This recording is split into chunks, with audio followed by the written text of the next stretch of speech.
ভাবি, আমার সময় লাগবে। এসবের জন্য আমি মোটেও প্রস্তুত নই। আর কত সময়? তোমাদের বিয়ের অলরেডি 7 দিন পার হয়ে গেছে পাখি। তোমার কি মনে হয় না এবার একটু বেশিই করে ফেলছো?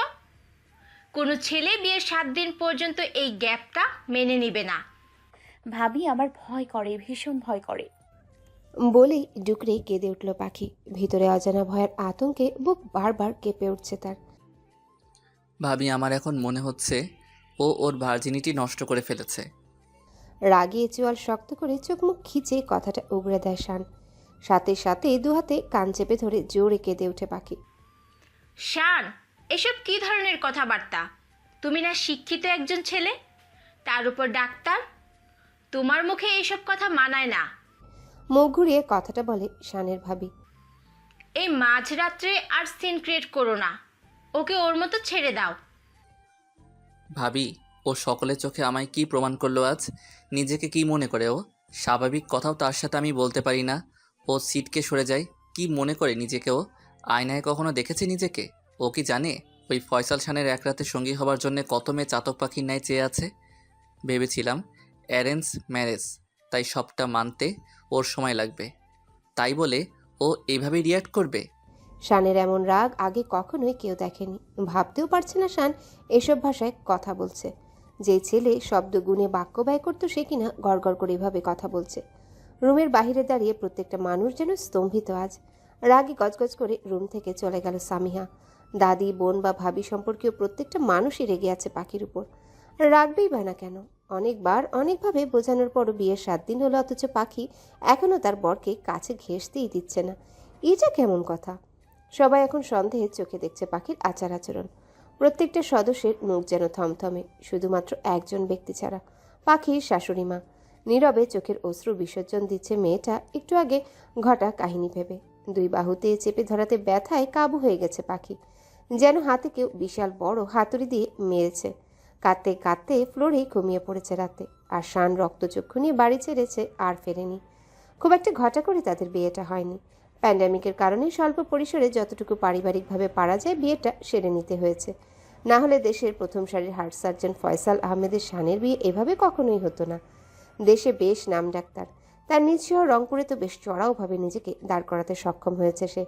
দেখতে যেমন সুদর্শন, তার ব্যক্তিত্ব তেমনি নজর কাড়া। ছেলেদের কাছে সে একজন আইডল, অথচ তার বিয়েটা হলো একদমই তার বিপরীত একজন মানুষের সাথে, যার না আছে কোনো রূপ সৌন্দর্য, না আছে শানের পাশে দাঁড়াবার কোনো যোগ্যতা। বিয়েটা হয়েছে শানের মায়ের পছন্দে। গ্রাম থেকে তিনি নাকি খাঁটি রত্ন ছেলেকে বউ হিসেবে উপহার দেবেন, সেই উদ্দেশ্যে গ্রামের আত্মীয়দের মেয়ে দেখার তাড়া দিয়েছিলেন। শানেরও সে ব্যাপারে কোনো দ্বিমত নেই। মায়ের বাধ্য ছেলে কিনা ফিরে দেখা। ভ্যাবসা গরম, তার সাথে কাঠফাটা রোদ পড়েছে ইদানিং। এমনই এক সকালবেলা বোন হামিদার বাড়ি উঠেছেন শানের মা শর্মিলা বেগম। তার উদ্দেশ্য বোনকে সাথে নিয়ে হুটহাট করে মেয়ে দেখে বেড়ানো, যাতে কেমিক্যালের এই যুগে মেকআপের সাদা আস্তরণে মেয়েরা নিজেদের ঢাকার সুযোগ না পায়। শহরের ছাপ ইদানিং গ্রামে পড়েছে কিনা, তাই তার এমন ধ্যান ধারণা। আসসালামু আলাইকুম চাচি। গেট খুলে ঠোঁটে অমায়িক হাসি রেখে সালাম জানায় পাখি। ওয়ালাইকুম আসসালাম মা, এক গ্লাস পানি দে তো মা। হা হুতাশের স্বরে পানি আনতে বললেন হামিদা বেগম। বলেই পাখিদের বারান্দায় এক প্রকার ঠ্যাস মেরে বসে পড়েন তিনি। পাখির গ্রাম সম্পর্কেও চাচি হন হামিদা বেগম। কুশল বিনিময়ের এক পর্যায়ে পাখি জানতে চায় তার পাশের ভদ্রমহিলাকে। হামিদা বেগম চটজলদি উত্তর দেন যে উনি তার বড় বোন, রংপুরে বাড়ি, আর হার্ট সার্জন ফয়সাল আহমেদ শানের মা। ও আচ্ছা। অবাক হয়ে মুখে অমায়িক হাসি এলিয়ে জবাব দেয় পাখি। শানকে চেনে না এমন মানুষ মনে হয় রংপুরে একটাও নেই। তার সুনামের সুবাদেই সবাই তাকে চেনে। পাখিরও ব্যতিক্রম হলো না। তাদের বসতে বলে নাস্তার আয়োজন করে ফেলে মেয়েটা। পাখির স্বভাব সুলভ আচরণে কোনো কথা না বলে প্রথম থেকে বিমুগ্ধ নয়নে তাকিয়েছিলেন শর্মিলা বেগম। বেশ মনে ধরেছে মেয়েটাকে। আর চোখে বোনের দিকে তাকিয়ে স্বস্তির নিঃশ্বাস ফেলেন শর্মিলা বেগম। হামিদা বেগমের বুঝতে বাকি রইল না পাখিকে তার বোনের বড্ড মনে ধরেছে। গোল গোল চোখ করে অবাক প্রশ্নমাখা চোখে চেয়ে আছেন বোনের দিকে। পাখি রে, তোর মা কই? একটু ডাক না মা, আমার বোনটা বেড়াতে এসেছে, তোর মায়ের সাথে একটু দেখা করিয়ে চলে যাই। হাঁসফাঁস করে পাখিকে সেখান থেকে এক প্রকার ভাগিয়ে দিলেন হামিদা। কারণ তাকে জানতেই হবে এত এত মেয়ে দেখার পর কেন তার বোনের নজর পাখির উপর আটকে গেল। আটকাবার তো কথা নয়। পাখিকে শ্যামলা বলা যায় না, খাঁটি বাংলায় যাকে কালো বলে, তার উপরে কিনা তার বোনের নজর আটকালো। পাখি হন্তদন্ত হয়ে বের হলো রুম থেকে তার মাকে ডাকতে। বেশ দূর যেতে হয়নি, পাশের বাড়িতে গিয়েছিলেন পাখির মা রাশিদা বেগম।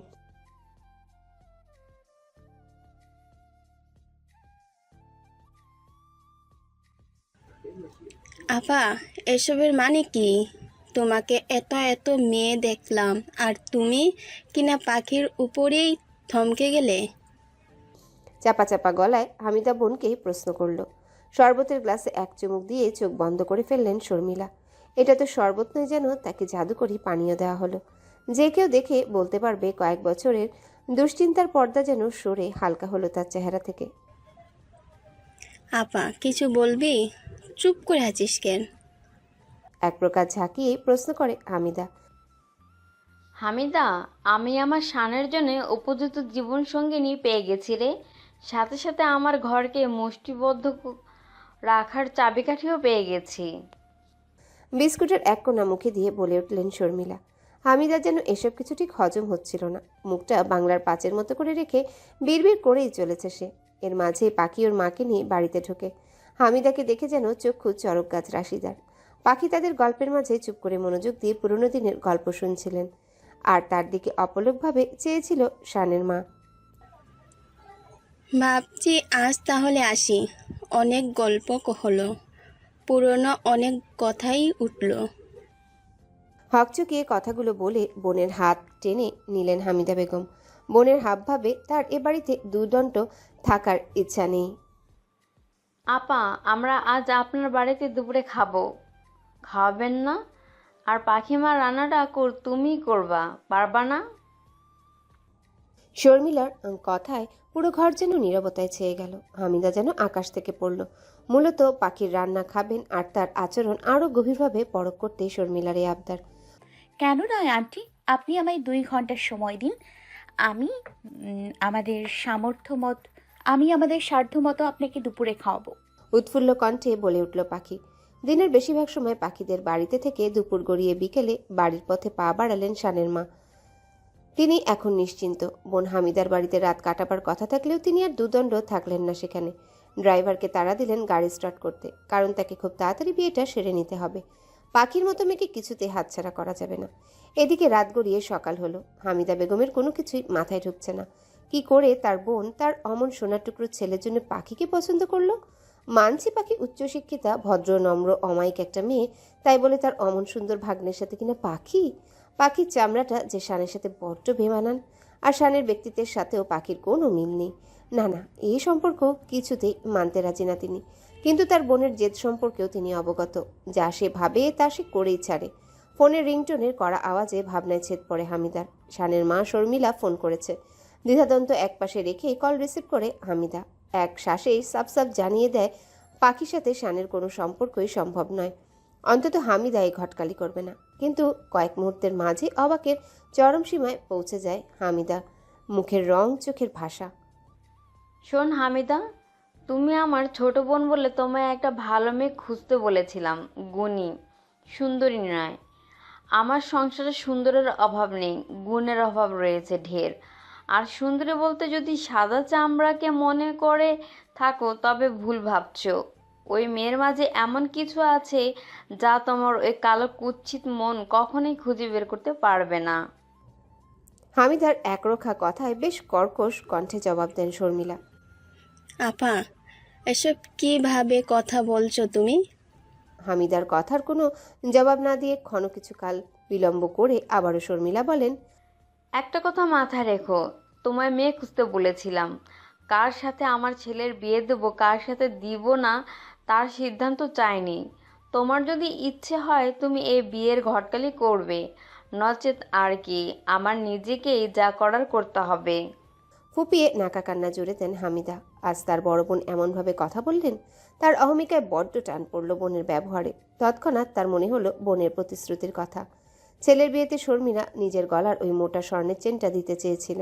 এই বুঝি তা হাতছাড়া হয়ে যায়। আকপিচ না ভেবেই হামিদা জবাব দেয়, আচ্ছা আচ্ছা আপা, তোমার ছেলে, তোমার বউ, তোমার সংসার, তুমি যা ভালো মনে করবে করো। আমি পাখির মা, বাবার সাথে কথা বলছি। এদিকে বিয়ের সম্বন্ধ আসার পর থেকে পাখির মাঝে অস্বাভাবিক আচরণ ফুটে উঠেছে। এর আগেও এমন হতো, যখনই বিয়ের কথা উঠতো তার না খাওয়া সব বন্ধ হতো। বার কয়েক তাকে এ ব্যাপারে জিজ্ঞাসা করা হলে মনযুক্ত কোনো উত্তর খুঁজে পাননি রাশিদা বেগম। সবসময় ছন্নছাড়া ভাব ধরা দিত পাখির চেহারায়। আর যদি কোনো কারণে বিয়ে ভাঙতো তখন তার উপচে পড়া খুশির চেহারায় চিকচিক করত। এবারও বিয়ের কথায় মন মরা হয়ে হতাশ দিন কাটাতে লাগে পাখি। বিয়ে যেন তার কাছে একটা শঙ্কাস্বরূপ। অন্যদিকে মেয়ে অনার্স শেষ করেছে, মাস্টার্সে কারমাইকেলে ভর্তি হয়েছে। করোনার কারণে কোনো দিকে আগাতে পারছে না। এত বয়সী মেয়ে অবিবাহিত থাকে গ্রামাঞ্চলে এটা বিরলই বলা চলে। তাই আর দেরি না করে পাখির পরিবার হামিদার সাথে বিয়ের ব্যাপারে কথাবার্তা চূড়ান্ত করে। আর শানের মতো পাত্রকে কোন পরিবারই ফেরাতে পারবে না, তাই তারা সম্বন্ধটা হাতছাড়া করতে চায়নি। পাখির পরিবারের সম্মতি যেন শর্মিলা চোখে মুখে অন্য জগতের রেশ ফুটিয়ে তুলেছে। দুদিনের মাথায় খুব সহজ সাধারণভাবে বিয়ের কাজটা সেরে ফেলতে চান তিনি। পাখিকে অন্য কোথাও উঠতে দেবেন না তিনি। মায়ের পছন্দকে বরাবরই নিজের পছন্দের ঊর্ধ্বে রেখে জীবন কাটাচ্ছেন শান। তার এই ব্যস্ত জীবনে পরিবারের সিদ্ধান্তকে নিজের সিদ্ধান্ত করে তুলেছে। তার প্রেক্ষিতে কার সাথে বিয়ে হচ্ছে সেটাও দেখার সুযোগ হয়নি তার। অবশ্যই এর পিছনে আরেকটা কারণও আছে। যাকে বিয়ে করবে তাকে সরাসরি ফুলশয্যার রাতেই দেখার ফ্যান্টাসি তার মাঝে সুপ্ত ছিল। শান তার প্রফেশনে এতটাই সেন্সিটিভ যে বিয়ের দিন সকালবেলাতেও তাকে অপারেশন থিয়েটারে থাকতে হয়েছিল। আনন্দমুখর পরিবেশে খুবই ঘরোয়াভাবে বিয়ের কাজটা সম্পন্ন হয়ে গেল। পাখিকে দেখার পর শানের পরিবারের কিছু কিছু সদস্য নাক কুচকালেও মুখে কিছু বলার সাহস করেনি, কারণ শর্মিলা বেগমের উপর কথা বলার সৎসাহস কারণ নেই ওই বাড়িতে। আর সবাই জানে তিনি যা করেন তার পিছনে নিশ্চয়ই কোনো না কোনো কারণ থেকে যায়। পাখিকে শানের ভাবি সামিহা ও কাজিনরা শানের রুমে বসিয়ে দিয়ে যায়। পুরো অন্ধকার নয় রুমটা, চারিদিকে ছড়িয়ে রাখা রং বেরঙের মোম জ্বলছে আর ফ্রেশনারের কড়া সুগন্ধ ছেয়েছে সেই ঘরে। চারিদিকে নিস্তব্ধতা যেন এবার জেঁকে ধরল পাখিকে। ঘন ঘন নিঃশ্বাস নিচ্ছে আর মোটামুটি ঠোঁট চোখা করে নিঃশ্বাস ছাড়ছে। তার মাথায় কিছু ঢুকছে না, কিচ্ছু ভালো লাগছে না তার। শুধু একটা কথাই মনে আসছে, সে কি করে সম্পর্কে হ্রাস ধরবে, কি করে মেনে নেবে শানকে। সে কি আদৌ পারবে কানে কানে বলে যাওয়া সামিহার টিপ্পনি কাটা কথাগুলো রাখতে? তার তো ভাবতেই গা গুলিয়ে যাচ্ছে। পারলে বমি করে সারা ঘর ভাসিয়ে দেয়। এসব ভাবনার মাঝে এই দরজা ভেরানোর কর্কশ শব্দে কেঁপে ওঠে পাখি। দুহাতে খামচে নেয় নিজের লেহেঙ্গা সমেত বিছানার সাদা চাদর। আগত মানুষটাকে তার কাছে বিপদ ছাড়া কিছুই মনে হচ্ছে না। আচ্ছা, মানুষটা কি তাকে বুঝবে? যদি না বুঝে, আজ যদি উঠে পড়ে লাগে স্বামীর অধিকার ফলাতে, কি করে আটকাবে সে? নাকি আজই তার পৃথিবীতে শেষ দিন হতে চলেছে? হুম, এত ভারী ড্রেস পরে আছো কি করে? গরম লাগছে না? এসিটাও নষ্ট হওয়ার সময় পেলো না? ওই যে ওইদিকে ওয়াশরুম, তুমি ফ্রেশ হয়ে নাও। পাখির জবাব না পেয়ে আবারও বলতে শুরু করে। তুমি আমার ছোট হবা, তাই ফর্মালিটি করতে পারছি না, তুমি করেই বলছি, মাইন্ড করো না পাখি। একটু মজার ছলে শেষের কথাগুলো বলল শান। শানের কথায় ভাবনায় বাজ পড়ল পাখির। অস্বস্তি লাগছিল তার সবকিছু। লাগেজ থেকে সুতি শাড়িটা বের করে গুটি গুটি পায়ে ওয়াশরুমের দিকে এগুলো। এদিকে শানের মনে হাজারো চিন্তা ঘুরপাক খাচ্ছে। এখন পর্যন্ত না হলো দেখা, না হলো কণ্ঠের স্বরটা শোনা, শুধু শুনেছে গায়ের রংটা অনেক বেশিই চাপা। ভাবছে কেমন হবে মেয়েটা, শানের মনযুক্ত হবে তো? পরক্ষণে মনে আসে যেমনই হোক তার মা পাখিকে পছন্দ করেছে, তার জন্য এটাই অনেক। ব্যালকনিতে দাঁড়িয়ে ভাবছে আর মুচকি হাসি শানের ঠোঁটে। অজানা একজনের সাথে আজ প্রথম এভাবে রাত কাটাতে হবে। ভাবতেই যেন মুখে রক্তিম আভা জেগে উঠছে, যা শানের সৌন্দর্যকে দ্বিগুণ বাড়িয়ে তুলছে। শানকে সেরা সুদর্শন যুবকদের কাতারে রাখাটা কোনো দিক থেকেই ভুল হবে না। সুঠাম দেহের অধিকারী শান, ভেবেচিন্তে আহার গ্রহণ করে নিজেকে সাবলীল রাখতে। মোটের উপর ডাক্তার কিনা, নিজেকে তো ফিট রাখতেই হবে। প্রতিটা রন্ধ্রে রন্ধ্রে যেন আভিজাত্য আর ফিটনেসের দাম্ভিকতা জানান দিচ্ছে। ইতিমধ্যে পাখি রুমে এসে যেন এক প্রকার পায়চারি করছে। বিছানায় বসতে পারছে না, যদি খপ করে ধরে ফেলে স্থির থাকতে পারছে না সে। What happened? Are you okay? Anything wrong? পাখির আঁচল মাথায় রেখেই মাথা দুপাশে হালকা নেড়ে নাসূচক অর্থ জানায়। বসো, আমি ফ্রেশ হয়ে আসি। বলেই শান ওয়াশরুমের দিকে চলে যায়। একটা ঢিলে ঢোলা টি শার্টের সাথে ব্ল্যাক ট্রাউজার পরে বের হয়ে আসে। এর মাঝে একটাবারও কেউ কারো মুখ পর্যন্ত দেখেনি। হেই পাখি। শান সামনে এসে তুড়ি বাজিয়ে ডাক দেয়।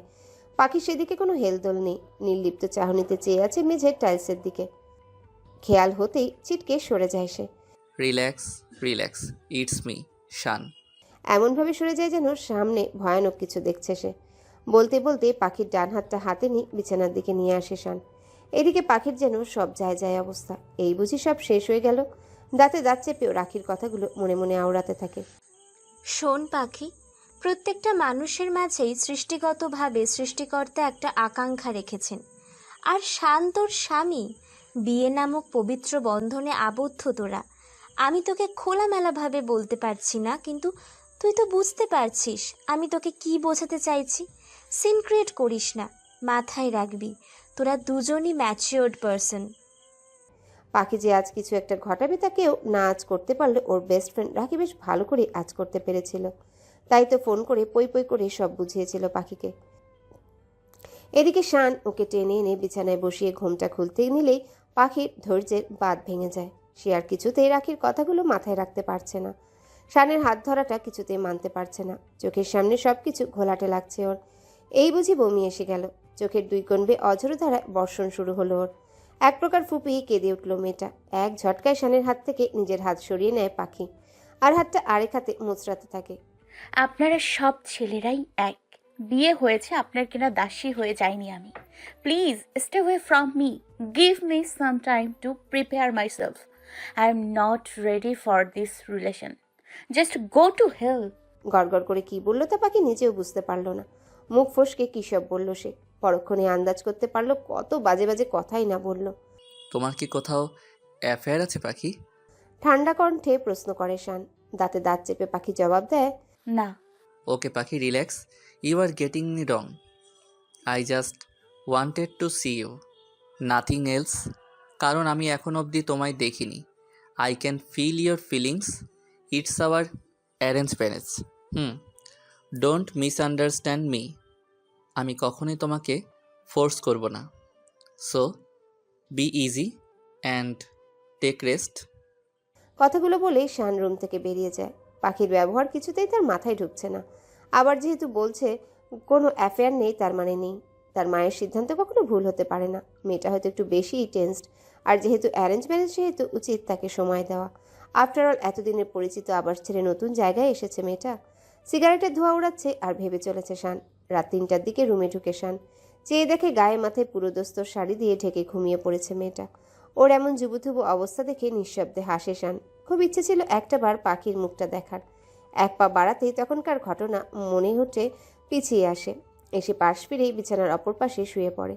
রাতে নিকশ কালো আধার ধীরে ধীরে কাটতে শুরু করেছে। ঘুটঘুটে অন্ধকার নয়, আবার রাশি রাশি আলোও নয়। বরাবরই আজানের ধ্বনিতে ঘুম ভেঙে যায় পাখির।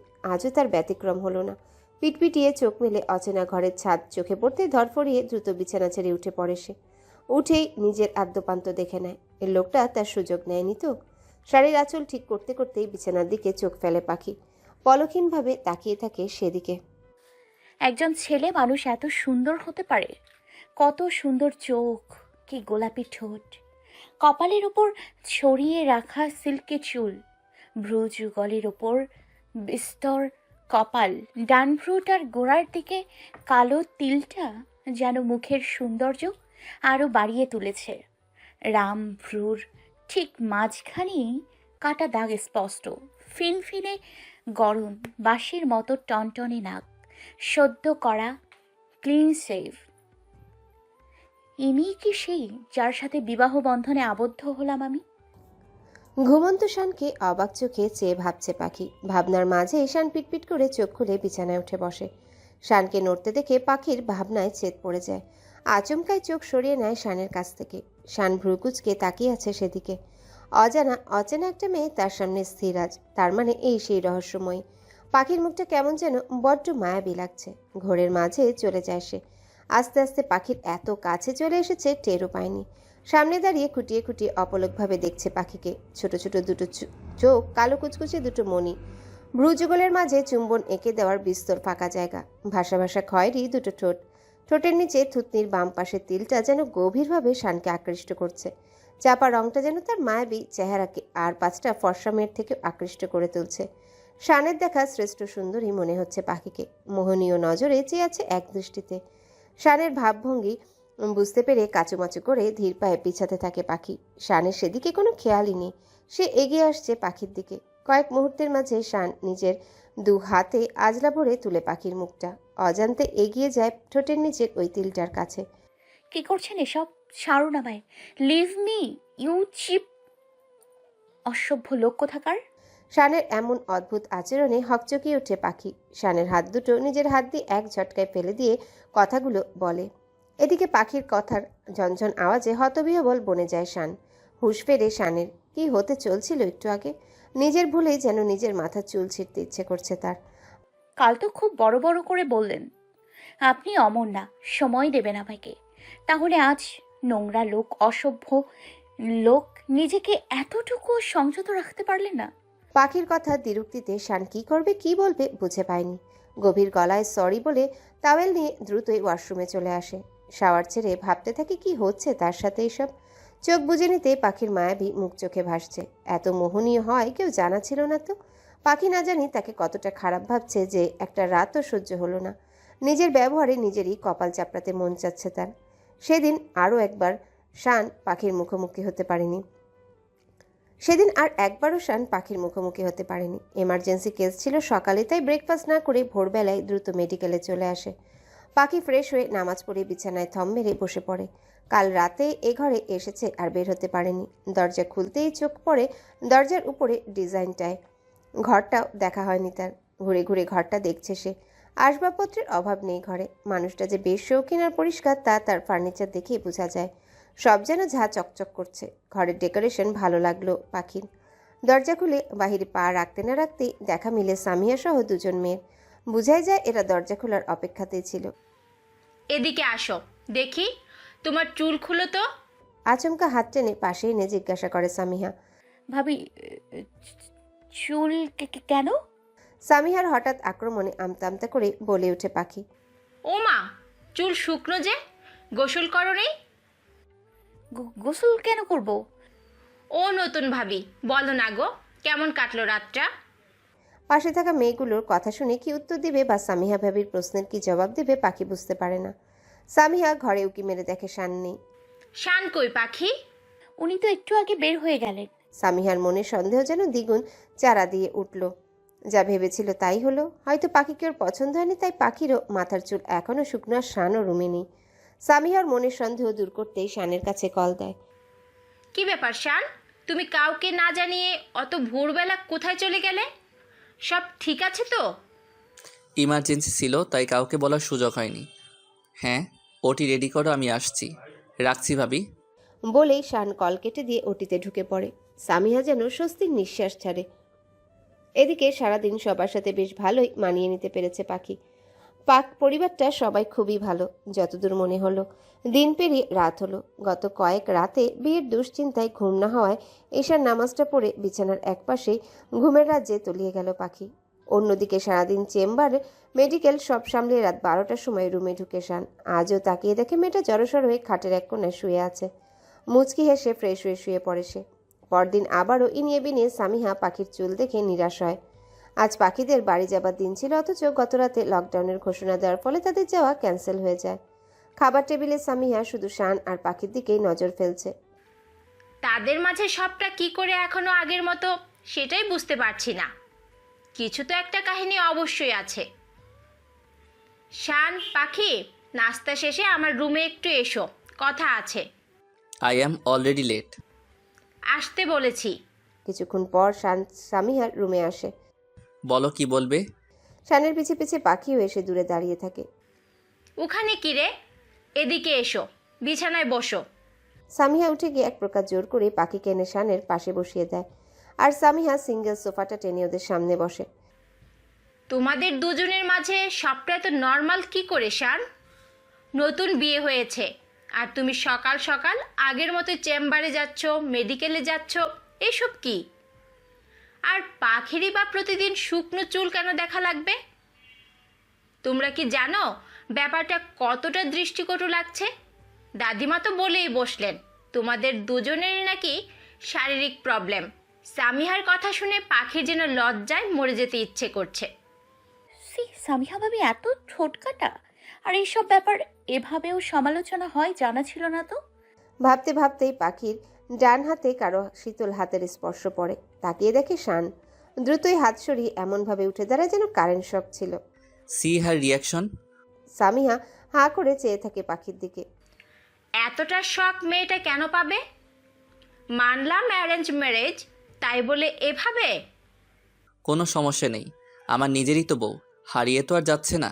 আজ হয়নি কাল হবে, কাল না তো পরশু হবে, একদিন সবটা ঠিক হবে ভাবি। আর যে মেয়ে আমার হাতের স্পর্শেই সিটকে সরে যায়, আর যাই হোক, তাকে আমি জোর করতে পারি না। সে কাপুরুষতা আমার নেই, আর আমিও ব্যস্ত সময় পার করছি। কিছুটা রাগ অভিমানের স্বরে কথাগুলো বলেই রুম ছেড়ে বেরিয়ে যায় শান। ওকে ওর ঘুমটা কমাতে বলিও, আর ফোনটা জেনারেল মোডে রাখতে বলিও। দরজায় আচমকা ফিরে এসে চাপা স্বরে কথাগুলো বলে আবারও চলে যায় শান। এদিকে সামিহা নিজের সমস্ত অভিজ্ঞতা থেকে পাখিকে এই সম্পর্কটাই স্বাভাবিক হওয়ার জন্য বুঝাচ্ছে, আর শানের সাথে সুসম্পর্ক তৈরি করার টিপস দিচ্ছে। পাখি লজ্জায় আর অস্বস্তিতে মাথা তুলে তাকাতে পারছে না, কেমন যেন গা গুলাচ্ছে ওর। লজ্জার থেকে অস্বস্তি লাগছে বেশি। এসবের জন্যই এতদিন বিয়ে নামক সম্পর্কের প্রতি আগ্রহ ছিল না পাখির। লোকটা ফোনের কথা বললো কেন দেখি তো। ভাবতে ভাবতে রুমে চলে আসে পাখি। বরাবরই ফোন অনলাইন থেকে দূরে সে। কারোর সাথে ফোনে দীর্ঘক্ষণ কথা বলতেও তার ঘোর আপত্তি, কারোর সাথে প্রয়োজনীয় কথাও তার বিরক্ত লাগে, তাই ফোনটা সাইলেন্টই থাকে। এবারে এসেছে থেকে একদিনও ফোনটা হাতে নিতে পারেনি। ফোনে 20টা মিসড কল। মোটেও অবাক হয়নি পাখি। মা ফোন করেছে, রাকি ফোন করেছিল, আরেকটা আননোন নাম্বার। এরকম অনেক কলই মিসড কল হয়ে থাকে ওর ফোনে। মায়ের সাথে কথা বলে ফোনটা রাখতে নিলেই শানের বলা কথাটা মাথায় আসে, ফোন জেনারেল মুডে রাখতে। পাখি ফোনটা জেনারেল মুডে ফেলে রাখলো। শান বরাবরই তার প্রফেশনে অ্যাক্টিভ বলতে যথেষ্টই অ্যাক্টিভ। কাজের ক্ষেত্রে কোনো কম্প্রোমাইজ সে বরদাস্ত করে না। আজ কেস ছিল 3টা। অপারেশন কমপ্লিট করে অ্যাপ্রনটা খুলে কেবিনে চলে আসে।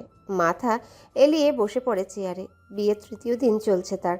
কোথায় আর 5টা নতুন দম্পতির মতো বাড়িতে বসে বসে নতুন বউয়ের সাথে সময় কাটাবে না, তাকে তার নিত্যদিনের রুটিন মাফিক কাজ চালাতে হচ্ছে। না আছে বাড়িতে এসে স্বাচ্ছন্দ্যে, না আছে কর্মক্ষেত্রে বিরতি। চোখ বন্ধ করে ভাবতে থাকে শান। হঠাৎই পাখির মুখটা ভেসে ওঠে মানসপট। কতই না মায়া ভরা তার মুখটা, কত সুন্দরী না তার গঠন। আর কি চাই? আমার মা কখনোই ভুল ছিলেন না, সেদিনও না আজও না। কিন্তু ওর সমস্যা কি? ও কেন আমার কাছে আসা তো দূরের কথা, একটু ভালো করে কথাও বলে না। আমায় কি ওর পছন্দ হয়নি? আমারই উচিত দূরত্বটা ধীরে ধীরে কমানো। ভাবতে ভাবতেই কল করে পাখির নাম্বারটায়। দুলাভাই দিয়েছিল বিয়ের আগের দিন। কল দিয়েছিল শান, রিসিভ হয়নি। এদিকে পাখি সারাদিন কেটে গেল সবার সাথে অনেক আনন্দে, হাসি তামাশায়। মোটামুটি জয়েন্ট ফ্যামিলি বলা চলে, সবাই খুব মিশুক। এদের ফ্যামিলির মাঝে পাখি নিজেকে বড্ড বেমানান লাগে। তবুও কোথাও কারো কোনো বিন্দুমাত্র সমস্যা পাখির চোখে পড়েনি। সবাই তাকে নিজেদের মতোই আপন করে নিয়েছে। এখানে সবাই কত ভালো, এত ভালোবাসা কি আমি ডিজার্ভ করি? জানি না মা আমার কি দেখে এত পছন্দ করলেন। নতুন বউ, ও নতুন বউ, কই রে? বাইরের হোস না কেন? ঘর থাকি।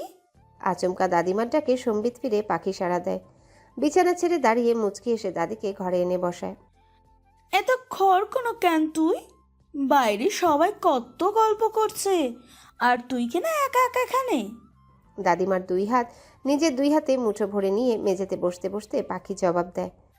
এতক্ষণ তো ছিলাম গো দাদিজান। কি মিষ্টি করে ডাকিস রে বুবু, কলজা জুড়ি যায়। পাখির থুতনিতে হালকা স্পর্শ করে বলে দাদিমা। শুনলাম আমার নাতিটারে খুব কষ্টে রাখছিস, কেন এমন করিস আমারে কত? দাদিমার মুখের দিকে ফ্যাল করে চেয়ে থাকে পাখি, কিন্তু কোনো কথার জবাব দিতে পারে না। এই একটা কথার কেন কোনো জবাব আমার কাছে নেই। সত্যিই তো, কেন মানুষটাকে দূরে রেখেছি? এত হ্যান্ডসাম একজন মানুষ, তার উপর ওয়েল এস্টাবলিশড, ব্যবহারও অনেক ভালো, তাও কেন মানতে পারছি না সবটা? তার সংস্পর্শ কেন এত খারাপ লাগে? একটা কথা জানি, আমার ভালো লাগে না ও সব কিছু। কি অত ভাবিস বলতো? শোন, আমার হিরের টুকরো নাতিটাকে কষ্ট দিস না রে বুবু। ওদের 3 ভাইয়ের মাঝে ও খুবই ভালো ছেলে, খুবই নম্র ভদ্র। জানিস কত মেয়ে ওর জন্য পাগল, অথচ ও কাউকে কখনো পাত্তাই দেয়নি। একজন অবশ্য ছিল। দাদিমা নিচে চলো, মা তোমায় ডাকছে। যেন কথাটা শেষ হবার সাথে সাথেই দাদিমাকে টেনে নিয়ে গেল। দাদিজান শেষের কথাটা কি বললো? কে ছিল? দাদির শেষ কথাটা ভাবাচ্ছে পাখিকে। শোন নাতবো, আজ রাইতেই সবটা মিটিয়ে ফেলিস, নয়তো পরে কাঁদিস না। পুরুষ মানুষের মন বুঝলি? দরজায় ফিরে এসে আবারও কথাটা বলে চলে গেল দাদিমা। রাত 10টার দিকে শান রুমে ফিরে এসে ফ্রেশ হয়ে দেখে পাখি ব্যালকনিতে চেয়ে বাহিরের আকাশের দিকে চেয়ে আছে। দাদিজানের বলা তখনকার কথাগুলো নিয়েই ভেবে চলছে পাখি। মানুষের হার্ট সার্জারিতে 1 ঘন্টারও সময় লাগে না আমার, অথচ 3 দিন ধরে এই মেয়েটার মনটাই বুঝতে পারছি না। ভাবতে ভাবতে মৃদু স্বরে ডেকে ওঠে পাখিকে। পাখি, পাখি। জি বলুন।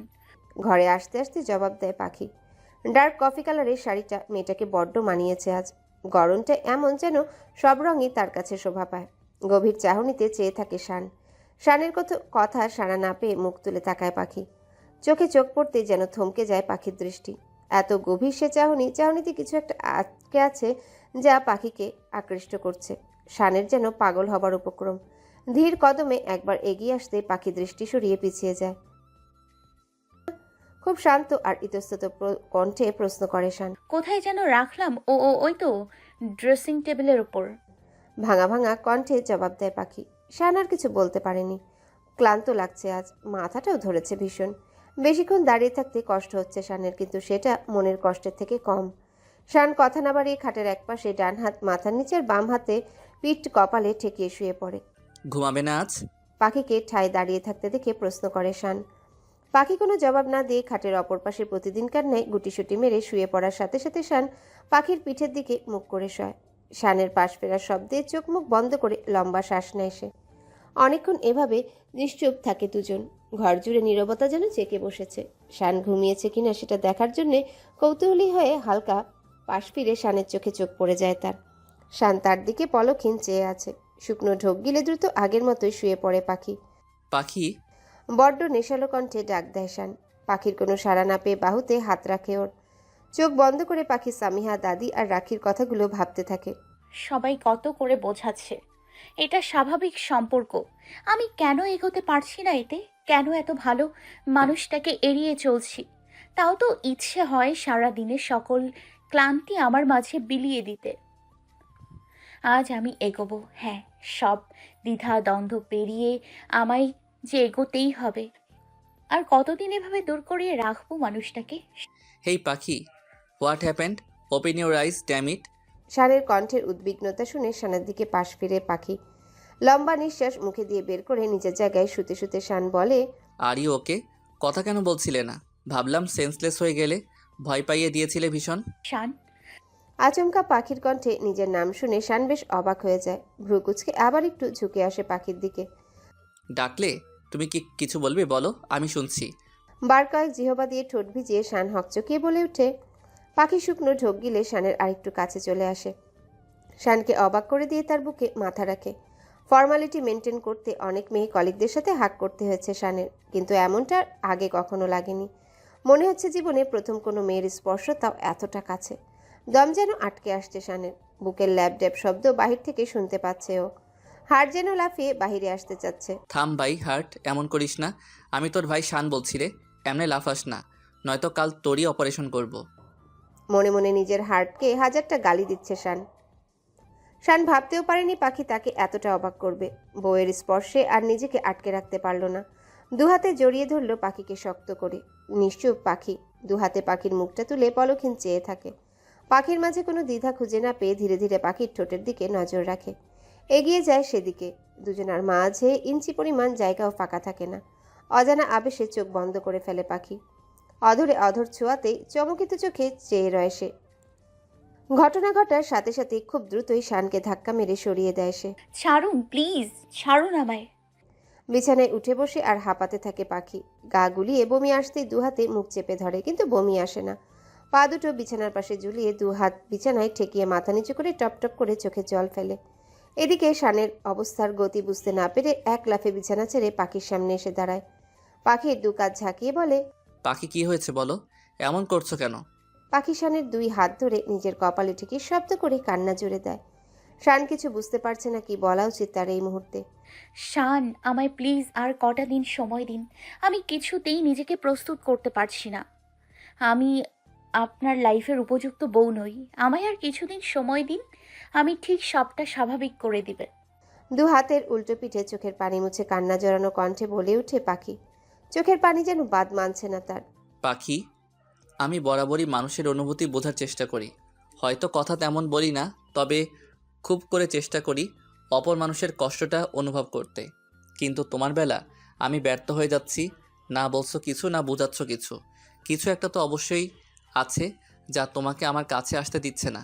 কি সেই পিছুটান পাখি আমায় বলো। আমি সর্বাত্মক চেষ্টা করব তোমাকে তা থেকে মুক্ত করার। তুমি আমার বউ হও। তোমার ভালো মন্দ সবটাই এখন আমার দায়িত্ব।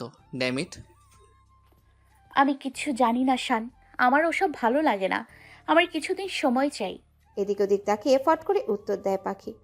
তাদের কথার মাঝেই শানের ফোনে কল আসে। শান দ্রুত ফোনের দিকে যায়। ঘড়িতে তখন 1:05। কে ফোন করবে এত রাতে? কোনো ইমার্জেন্সি? ও শিট।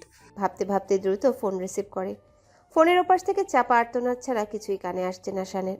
এত রাতে ব্যাগ গোছাচ্ছেন যে, কোথায় যাবেন? শান এগিয়ে এসে জবাব দেয়, তোমার সময় প্রয়োজন, তাই স্পেস দিলাম। 3 দিন পর ফিরছি। এসে আর কোনো স্পেস রাখবো না আমাদের মাঝে, তুমি চাইলেও না। Take care. আর প্রবলেম নেই, আমাদের গাড়িতেই যাব, ডোন্ট ওয়ারি। বলেই পাখির ডান গালটা হালকা টেনে ঘর ছেড়ে বেরিয়ে যায় শান। এদিকে পাখির যেন কিছুই ভালো লাগছে না। কোথায় গেলেন উনি? কিছু বললেনও না। সকালে কেউ জিজ্ঞাসা করলে কি বলবো আমি? ভাবনার মাঝে ঘুমের রাজ্যে ডুবে যায় সে। শানের সারাদিনের ক্লান্তি কেউ না জানলেও ড্রাইভার বেশ ভালো করে জানে। শান যেখানে যাক গাড়িতে উঠে সিটে মাথা এলিয়ে দেয়। চোখে মুখে ক্লান্তির রেশ ফুটে ওঠে। আর ড্রাইভার রাফির চোখ এড়ায় না তা। পারবি তো শিওর? ভেবে বলছিস? ড্রাইভারের কথায় নিশ্চিন্ত হয়ে শান চোখ বুজে নেয়। আর একটু আগে পাখির সাথে সব ঘটনাগুলো চোখে ভাসতে থাকে। বারবার মনে হয়, কেন এমন করে ও? মেয়েটার স্পর্শে মাতাল করা কিছু একটা আছে।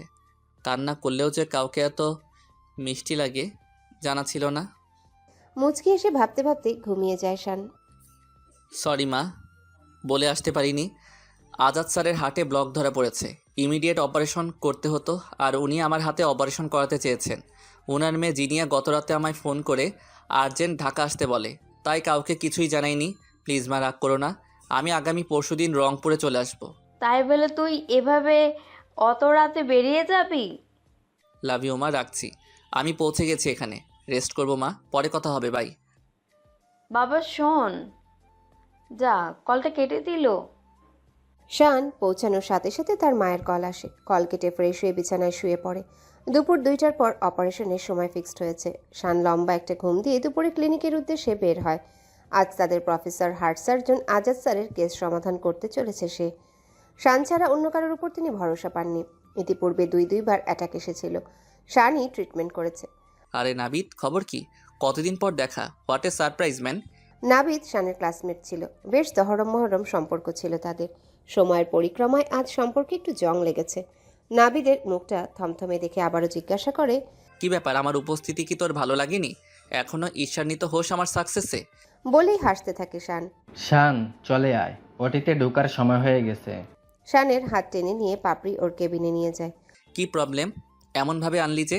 বাই দ্য ওয়ে, আমায় নিয়ে এখনো কি কোনো ঝামেলা আছে? সেরকমটা নয় শান, নাবিদের জীবনে অনেক কিছু ঘটেছে এর মাঝে। সেটা আবার কি? শুনলাম মাসখানেক হলো বিয়ে হয়েছে, ভালোই তো থাকার কথা। আসলে ওর বউ। শান, চলে আয়, ওটিতে ঢোকার সময় হয়ে গেছে। বলতে বলতেই নাবিদ শানকে পাপড়ির কেবিন থেকে বের করে আনে। ওকে ম্যাম, পরে শুনবো তোর কথা, আসছি। শান ভাইয়া, কি অবস্থা আব্বুর? সব ঠিক আছে তো? শান অ্যাপ্রন খুলতে খুলতে জবাব দেয়, আল্লাহর রহমতে এত বছরের ক্যারিয়ারে কখনো হতাশ হইনি। Don't worry, operation successful. মুচকি এসে জিনিয়ার মাথায় হাত বুলিয়ে আশ্বস্ত করে শান পাপড়ির কেবিনে গিয়ে বসে পড়ে। প্রথম দেখায় রিনিকে পছন্দ করে নাবিদ, পরবর্তীতে দুই ফ্যামিলির সিদ্ধান্তে বিয়েতে জড়ায়। এত নম্রভদ্র মেয়ে দেখতেও মাশাল্লাহ। তাদের বিয়ের কিছুদিন চলে যায়, অথচ রিনি নাবিদের কাছে ঘেঁষে না, না নাবিদকে ওর কাছে যেতে দেয়। প্রায় সময় নাবিদ ফোন করলে ওর ফোন ওয়েটিংয়ে পেত। নাবিদ ভাবতো ফ্ল্যাটে একা একা বোর হয়, তাই হয়তো সকলের সাথে কথা বলে। নতুন নতুন বিয়ে হয়েছে তাই অমন। তাই নাবিদও জোর করেনি রিনিকে, না করেছে কখনো সন্দেহ। বেশ ভালোই চলছিল। 5 দিন আগে রিনি তার বিএফের সাথে চলে যায় নাবিদকে ধোকা দিয়ে। সাথে নাবিদের জমানো 3 লাখ টাকা গহনা দিয়ে সব কিছু নিয়ে যায়। ছেলেটা এত ভেঙে পড়েছিল বলার মতো না রে। অনেক কষ্টে তাকে প্রফেশন লাইফে অ্যাক্টিভ করতে পেরেছি, যার রেশ এখনও কাটেনি। মুচকি হেসে জিনিয়ার মাথায় হাত বুলিয়ে আশ্বস্ত করে শান পাপড়ির কেবিনে গিয়ে বসে পড়ে। গড়গড় করে পাপড়ি কথাগুলো বলে শানের দিকে চেয়ে থাকে। শান টেবিলের উপর 2 হাত রেখে মেঝের দিকে থ হয়ে চেয়ে থাকে। কিছু বলার মতো ভাষা তার নেই। ক্লিনিক থেকে ফিরতে ফিরতে রাত 10টা বেজে যায়। দ্রুতই রুমে এসে টানা 1 ঘন্টা শাওয়ার নিয়ে ভাবতে থাকে শান। নাবিদের জীবনে ঘটা সম্পূর্ণ ঘটনাই আমার লাইফে ঘটছে। পাখিও তো আমার কাছে ঘেঁষছেই না, না আমাকে কাছে টেনে নিচ্ছে। পাখিও যথেষ্ট নম্রভদ্র মেয়ে, বলতে গেলে ইন্ট্রোভার্ট টাইপের। তার মানে পাখিরও কোনো অ্যাফেয়ার? না না, এসব কী ভাবছি আমি। আমার মা কখনো ভুল হতেই পারেন না। রাত তো 11টা বাজলো, দেখি তো একবার পাখিকে কল করে। যেই ভাবা সেই কাজ। পাখিকে কলে ওয়েটিং পায় শান। সন্দেহ যেন এবার মাথা চারা দিয়ে উঠছে। নাবিদের ওয়াইফের সাথে পাখির কোনোই তফাৎ সে খুঁজে পাচ্ছে না। এদিকে একটা নাম্বার এত কল দিচ্ছে দেখে বিরক্ত হয়ে যায় পাখি। ফোনটা সাইলেন্ট মোডে রেখে ঘুমিয়ে পড়ে। পরদিন সকালে মাকে কল করে পাখির খবর জানতে চায়। তখনও পাখি ফোনে কারোর সাথে কথা বলছে বলে জানায় শানের মা।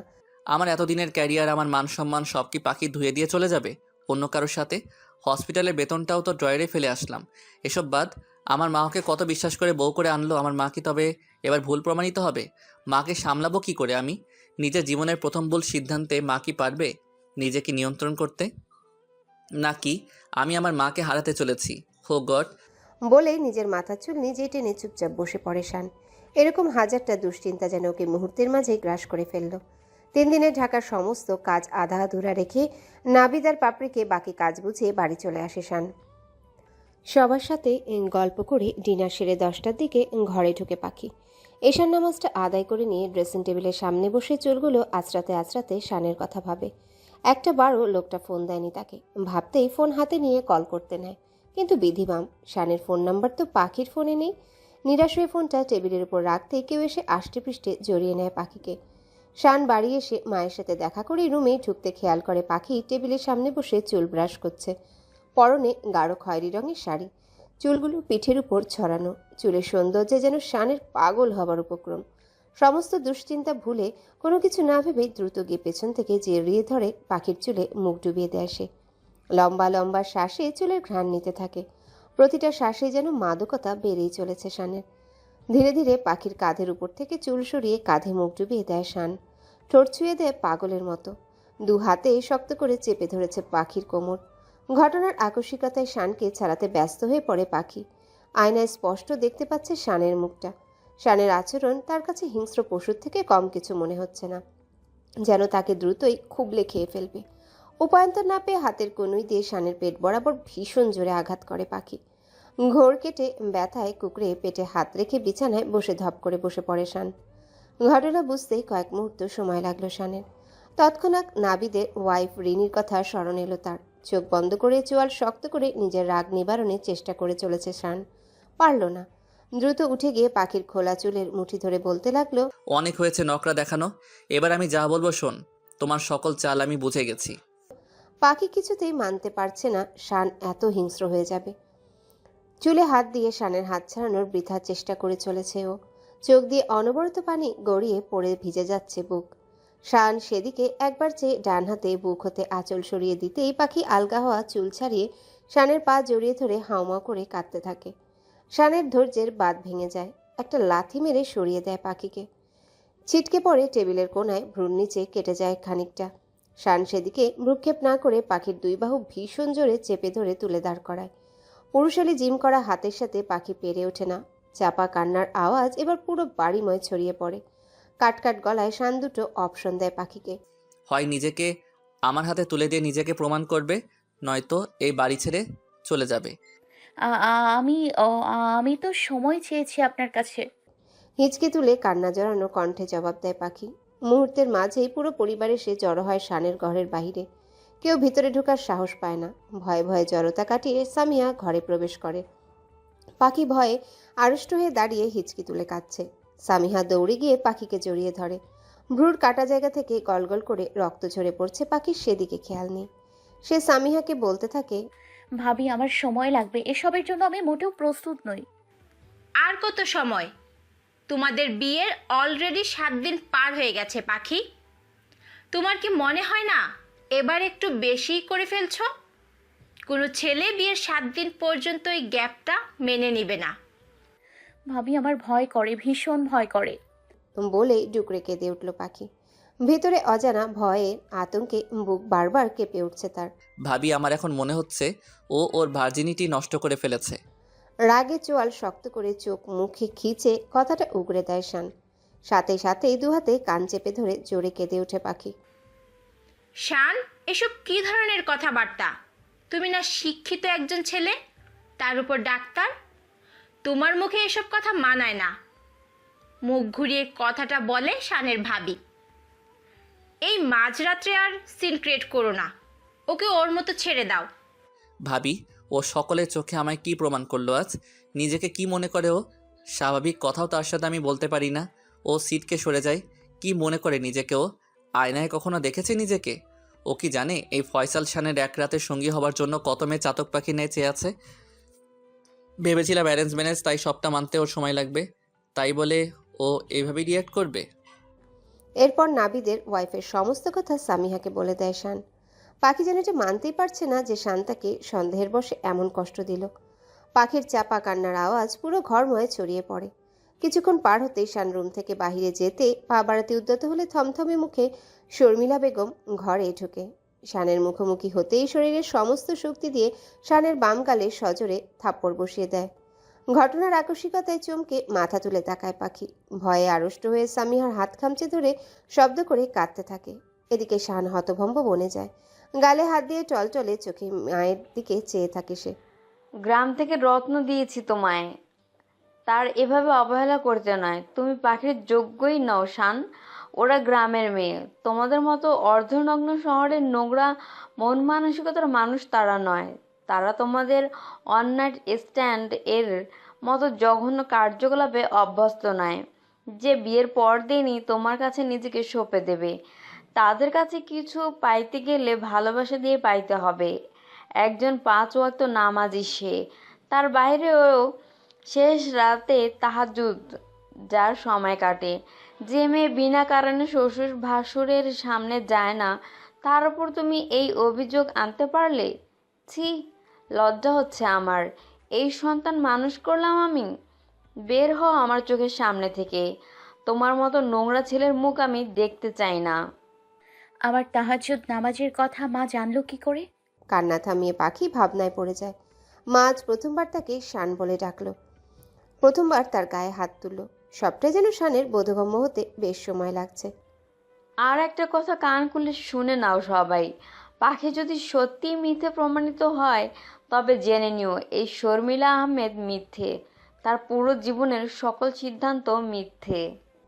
শান চোখ মুছে ঘরের বাহিরে পা রাখতেই মায়ের দ্বিতীয় হুঙ্কারে থেমে যায়।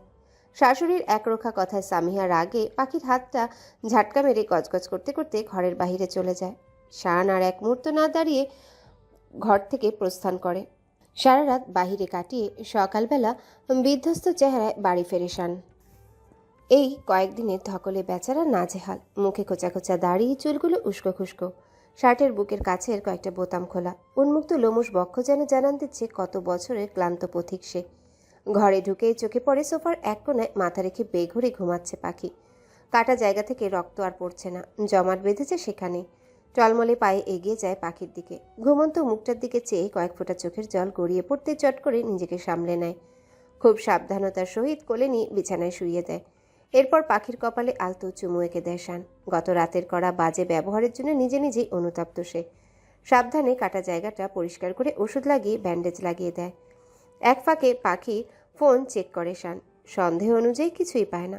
পাখিকে রেখে সে ওয়াশরুম থেকে শাওয়ার নিয়ে বের হয়ে দেখে পাখি উঠে বিছানায় বসে নিজের অবস্থান অনুমান করছে। ভ্রুর কাটা জায়গাটা টনটন করছে। ওয়ান টাইম ব্যান্ডেজটা হাতে লাগছে। শানের চোখে চোখ পড়তেই ভয়ে আড়ষ্ট হয়ে মিলিয়ে যায় সে। শান ওর দিকে ভ্রু কুচকে চেয়ে তাড়া দেয়। উঠে ফ্রেশ হব, আমরা এক জায়গায় যাব। কোথায়? লালমনিরহাট? বাড়ি নিয়ে যাবেন? প্লিজ চলুন, আমায় বাড়ি দিয়ে আসুন। রেডি হতে বলেছি, রেডি হও। বেশি কথা বলো না এবং ফাস্ট। শানের গত রাতের ব্যবহারে ভয় এখনো কাটেনি ওর। তাই আর কথা না বলে সারা শরীরে ব্যথা সমেত ধীর পায়ে ওয়াশরুমের দিকে এগোয়। শান আট চোখে সেদিকে চেয়ে মনে মনে বলে, আমার ধারণা যদি সত্যি হয় তাহলে গত রাতের ব্যবহারের কারণে আমি নিজেকে কখনোই ক্ষমা করতে পারবো না পাখি। তোমার কাছে সারাটা জীবন বিবেকের কাঠ করে অপরাধী হয়ে রব। আমার আগে সবটা বোঝা উচিত ছিল, বড্ড দেরি হয়ে গেল। গত রাতে শান ঘর ছেড়ে বাগান বাড়ি ঘরে ছিল। বাড়ি থেকে বেশ দূরে নয়, কাছেই। সিগারেটের শেষ মাথা পুড়তেই পাপড়ি ফোন করে। কথার এক ফাঁকে জানতে পারে শান বিয়ে করেছে। এ নিয়ে হাসি তামাশা করার পর মুহূর্তে জানতে পারে এই বিয়ে শানের জীবনে কতটা বিরূপ প্রভাব সৃষ্টি করেছে। শুরু থেকে শেষ পর্যন্ত পাখির সমস্ত কথা সে পাপড়িকে জানায়, এমনকি শানের গত রাতের ব্যবহারও। শানের কথা শুনে তাকে ভীষণ রকম বকাঝকা করে এবং পাখিকে নিয়ে ভালো প্রসূতি ও মনোরোগ বিশেষজ্ঞের সাথে কনসাল্ট করতে বলে। শানের মাথায় একবারের জন্য এটা আসেনি। পাখির মাঝে কোনো প্রকার রোগ বা ফোবিয়া নেই তো পাপড়ির কথাকে অগ্রাহ্য করতে পারেনি। তার দেয়া ডক্টরের ঠিকানায় পাখিকে নিয়ে পৌঁছায়।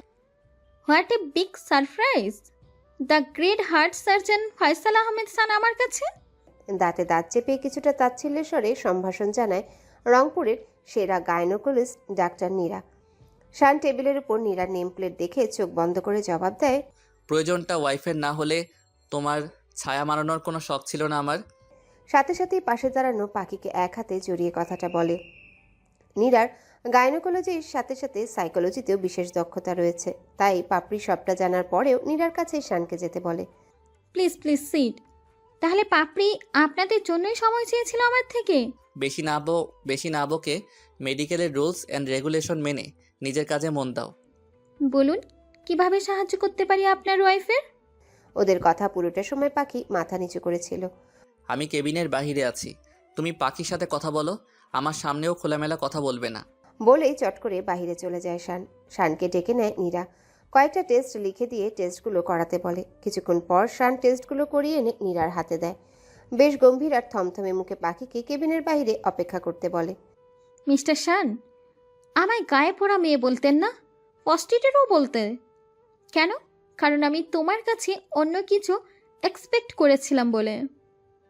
মডার্ন যুগে ওটা নিছকই স্বাভাবিক জিনিস ছিল, আর আজ তোমার বউ তোমার কাছেই ঘেঁষতে দেয় না। অট্ট হাসিতে ফেটে পড়ে নীরা। নিজের অতীতের জন্যে লজ্জিত হও নীরা, আমার মুখ খুলিও না। বাকেট খুললে মুখ রাখার জায়গা পাবা না।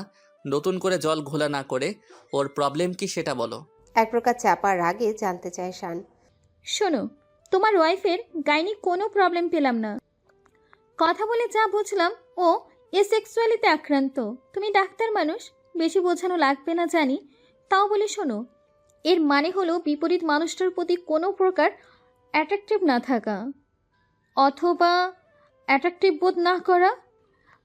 আর যারা এই রোগে আক্রান্ত হয় তাদের বলা হয় এসেক্সুয়াল, অর্থাৎ তাদের কোনো প্রকার অ্যাট্রাকশন নেই, বা থাকলেও সেটা স্থান কাল ব্যক্তিভেদে প্রকাশ পায়। এটার দুটো ধরন আছে। বলে শানকে কাগজে কিছু একটা দেখিয়ে দেয় নীরা। তারপর আবারও বলতে শুরু করে, দুটো ধরনের বেশি ক্রিটিক্যাল। এই যে দেখছো, এর মাঝে একটা হলো ডেমিসেক্সুয়াল। এ রোগের রোগী তারাই যারা সম্পর্ক জুড়ে যাওয়ার আগ পর্যন্ত এসেক্সুয়ালে থাকে। মানসিক একটা সমস্যা তৈরির পর তারা নিজেদের মাঝে অনুভূতির অস্তিত্ব খুঁজে পায়। আর একটা হলো গ্রাইসেক্সুয়াল। এরা হলো তারাই যারা মাঝে মাঝেই নিজেদের মাঝে অনুভূতির নির্দেশন পায়, আবার মাঝে মাঝে সেটা হারিয়ে ফেলে। অনেকটা বিতৃষ্ণা এসে যায়। এটাকে এক প্রকার সেক্সুয়াল ফোবিয়া হিসেবে ধরা হয়, অর্থাৎ স্বামী স্ত্রী সম্পর্কের প্রতি যাদের বিতৃষ্ণা। এই রোগের পেছনে অনেকগুলো কারণ থাকতে পারে। হতে পারে ছোটোবেলায় সে সেক্সুয়াল হ্যারাসমেন্টের শিকার হয়, নয়তো বা বাল্যকাল থেকে সেক্সুয়াল জ্ঞান কম থাকার ফলেও এমন হয়। যেমন ধরো, পুরুষ মানুষের থেকে দীর্ঘ সময় দূরে থাকার ফলে এই সমস্যাটা তৈরি হয়। বা অনেক সময় এমন হয় সেক্সুয়াল কোনো ট্রমার ভেতরে নিজেকে গুমট রাখলে এই রোগের সম্ভাবনা থেকে যায়। অনেক সময় অধিক রক্ষণশীল পরিবারের মেয়ে হলেও এমন রোগ হয়, সবার না। তোমার ওয়াইফের থেকে যা বুঝলাম, অ্যাসেক্সুয়ালিটির দুটো ধরনের প্রত্যেকটা লক্ষণই তার মাঝে বিদ্যমান। তবে হ্যাঁ, যারা এই রোগে আক্রান্ত হয় তারা কিন্তু নিজেও জানে না তাদের মাঝে কী চলছে। মাঝে মাঝেই তারা সঙ্গীর প্রতি আকর্ষণ অনুভব করে, আবার তৎক্ষণাৎই ঘৃণায় পরিণত হয়। তবে প্রবলেমগুলো ইন্ট্রোভার্ট মানুষের বেশিই হয়, কারণ তারা বাইরের জগৎ সম্পর্কে তেমন জানার আগ্রহ রাখে না। ওকে কখনোই ফোর্স করা যাবে না, ওকে ভয় দেখানো যাবে না। তোমাকে যেন ওর বন্ধু মনে হয়, ওর থেকে ওর অতীত সম্পর্কে জেনে নাও। যদি উপরোক্ত কারণগুলো ওর অতীতে থাকে তবে তোমার ভীষণ বেগ পেতে হবে। ততটুকু ধৈর্য তো ধরতেই হবে তোমাকে, মিস্টার ফয়সাল। শেষের কথাটা বেশ তাচ্ছিল্য করেই বলে নীরা। শানের নিজের মাঝে বড্ড বেশি খারাপ লাগা কাজ করছে। পাখির মুখটা বারবার ভেসে উঠছে চোখের সামনে। কাল বিনা কারণে কত আঘাত করে ফেললো মেয়েটাকে। শান, বলো। আরে চিন্তা করো না, সব ঠিক হয়ে যাবে, তবে সময় লাগবে। আগে ও সম্পর্কে ভালো করে জেনে নাও, তারপর না হয়। নীরাকে থামিয়ে শান জিজ্ঞাসা করে, এর ট্রিটমেন্ট? আছে। ট্রিটমেন্ট বলতে তাকে গুমোট থাকতে দেওয়া যাবে না। তোমার নিজেকে তার কাছে আকর্ষণীয় করে তুলতে হবে, অর্থাৎ সে যেন তোমার প্রতি আসক্ত হয়, তুমি যেন ওর আসক্তিতে পরিণত হও। সোজা কথা সোজাভাবে বলতে পারো না? মেডিসিন কি ওর? রিল্যাক্স, সব বলছি, এত হাইপার হয়েও না। মৃদু হেসে বলে নীরা। শোনো, তোমাকে না ভার্সিটির লাইফে শান হতে হবে। ওই যে যেমন আমার জন্য হোস্টেলের সামনে রাত 12টার পর ফুল নিয়ে থাকতা, গার্লস হোস্টেলের বাথরুম থেকে ধরা পড়লা, এক কথায় তোমায় প্রেমিক মানুষ হতে হবে। প্রেম করতে হবে পাখির সাথে, এবং পাখির মনেও প্রেমের অনুভূতি জাগাতে হবে। ওকে বোঝাতে হবে ওর মাঝেও এই অনুভূতি বা চাহিদাটা আছে। আর মেডিসিন দিচ্ছি ওকে মানসিক দুশ্চিন্তা থেকে বেরিয়ে আসার। তবে কি জানো শান, ব্যাপারটা খুবই স্লো মোশনে এগোতে হবে, কচ্ছপের গতির মতো। হুটহাট তোমার ধৈর্য হারালে চলবে না। এর মাঝে আরও অনেক প্রসেস আছে, যেগুলো ধাপে ধাপে আমি তোমায় জানাবো, আর তুমি সেই অনুযায়ী স্টেপ নেবে। 15 দিন পর আরেকবার আসবে পাখিকে নিয়ে। ওকে। বলে শান নীরার ভিজিট পে করতে চায়। আরে রাখো রাখো, আমি মাঝে মাঝে এমনিও রোগী দেখি। আমি কারোর কাছে ঋণ রাখি না, তোমার কাছে তো নয়। বলেই বিলটা নীরা টেবিলের উপর রাখে।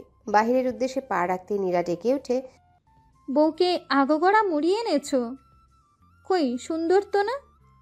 কালো, তবে অনেক মায়াবী, মিষ্টি একটা মেয়ে। যেমনই হোক আমার বউ সে, অন্তত তোমার মতো নোংরা রুচির নয়।